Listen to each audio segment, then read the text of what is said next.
Hi guys, so Carlos nga pala ulit ng unboxing and everything. Sa video na ito, i-unbox natin yung Tenda AC5 or Tenda AC1200. So tara, mag-start na tayo.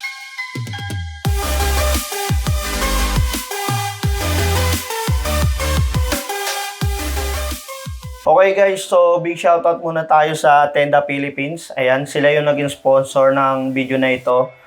Kung naghahanap kayo ng router, switch hubs, access point, smart devices like CCTVs, range extender, anything related sa network guys, punta lang kayo sa store ng Tenda Philippines. Ayan, maganda bumili sa store na to guys kasi may warranty sila na 24 months, ayan, tapos may customer support din sila. Dito nyo makikita, ito siya. Di tulad ng ibang store guys, pag bumili kayo ng Tenda tulad nito kunyari, hindi sila technical support or customer service, ayan.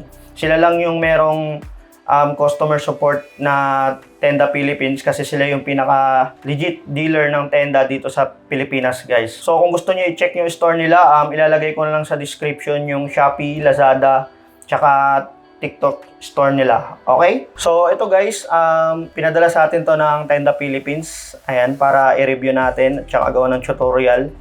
Okay, so medyo matagal na to guys. Ngayon ko lang siya nagawa ng video. So, pasensya na Tenda Philippines. Ayan. Okay, so simple lang naman yung box niya guys. Mapapansin nyo yung mga features niya. Okay, so IPv6. Tapos, gigabit Wi-Fi for smooth internet experience. Tapos yung antena niya is 6 dBi. Ayan, may apps. Okay, tapos mga language. And then, mga specs pa dito guys. Ayan. Okay, so ito yung actual device natin. So yun lang yung nasa labas ng box niya guys. Okay, so buksan natin. Ayan.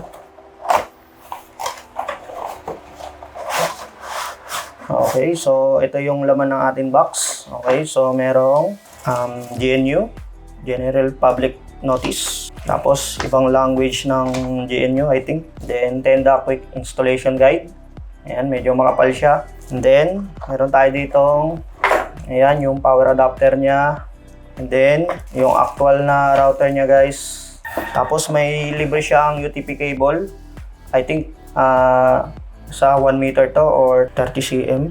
So, ayun guys, nasa 1 meter siya. So, tatabi ko muna tong box natin guys. Mag-focus tayo dito sa router natin. Okay guys, so ayun, ito yung router natin. Ayan, plastic pa siya. May in-unbox na kami dati na ganito guys. Ang model niya is AC5S. Ayan, pero ano yun guys, Chinese version yun guys. Pero same na same sila. Okay, ang difference lang nun guys is yung admin niya is Chinese, hindi na-change ng English. Hindi tulad nito guys, international version. Ayan. Tapos yung AC5S namin na yun guys is walang official warranty dito sa Philippines kasi nga galing siyang China. Hindi tulad nito guys, galing sa main store ng Tenda. Ayan, Tenda Philippines. Pwede natin siya ipa-warranty in case na magka-problem. Okay?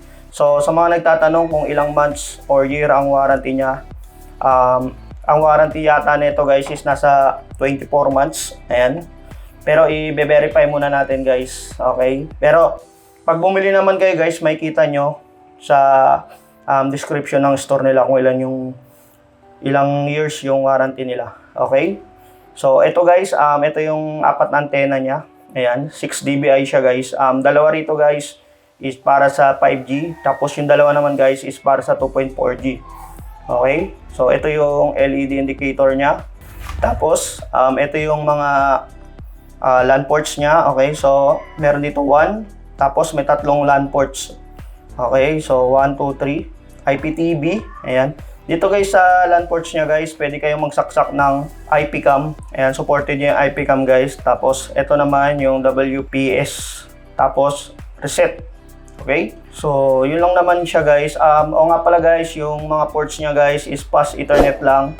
So, ibig sabihin ang max internet speed na kaya niyang i-handle is 100 Mbps lang. So, dito guys sa ilalim, makikita nyo may mga grill siya. Ayan. Tapos dito guys, makikita natin yung pangalan ng SSID. And then, ito naman yung admin niya guys is 192.168.0.1. So mapapansin nyo yung model din niya is AC1200 Smart Dual Band Wi-Fi router.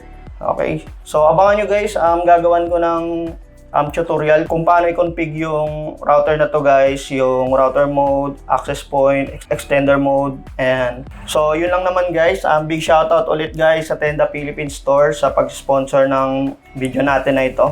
Ayan, so naulit ko guys, kung gusto nyong i-check yung store nila, ilalagay ko lang sa description yung link ng Shopee, Lazada at TikTok nila. Okay, so kung hindi pa kayo nakapag-subscribe sa aming YouTube channel, Unboxing and Everything, subscribe na.